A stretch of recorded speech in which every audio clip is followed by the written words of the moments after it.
মাছ মাংসকেও হার মানিয়ে দেবে এই ভর্তাটি।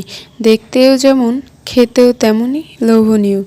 আসসালামু আলাইকুম, হ্যালো এভরিওয়ান। চলুন মূল রেসিপিতে যাওয়া যাক। প্রথমে আমাদের লাগবে 4টা পটল। পটলগুলো আমি ধুয়ে নিয়েছি সুন্দরভাবে। এখন আমি ভাতের ভিতরে দিয়ে দিচ্ছি। আমি যেহেতু ভাত রান্না করতেছি তাই ভাতের ভিতরে দিয়ে দিলাম। এর ভাত হতে হতে পটলগুলোও সেদ্ধ হয়ে যাবে।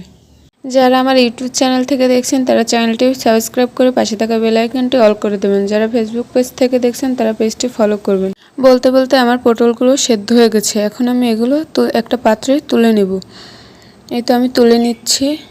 সুন্দরভাবে সে পটলগুলো সেদ্ধ হয়ে গেছে। এখন এগুলো আমি একটা ব্লেন্ডার জারে দিয়ে দিব।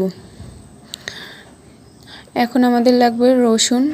কয়েক রসুন আমি ছিলে নিয়েছি। তারপরে অবশ্যই লাগবে সরিষা। আপনাদের কাছে যে কোনো সরিষা থাকলেই হবে। আমি কালোটা নিয়েছি। এখন আমি এটা ব্লেন্ড করে নিয়েছি সুন্দরভাবে। এখন আমি একটা কড়াইতে পরিমাণ মতন তেল দিয়ে নিব।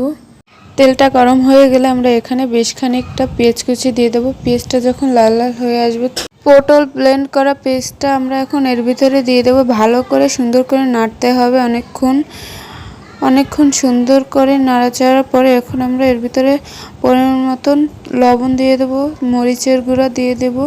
দিয়ে তারপরে আবারও সুন্দর করে নাড়তে হবে।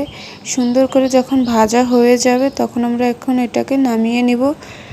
এই তো আমার রেডি পটলের ভর্তা। খুবই সুন্দর দেখতে, খেতে অসম্ভব সুন্দর। আপনারা বাসায় একবার হলেও ট্রাই করবেন। আজ এই পর্যন্তই। সবাই ভালো থাকবেন, সুস্থ থাকবেন। আল্লাহ হাফেজ।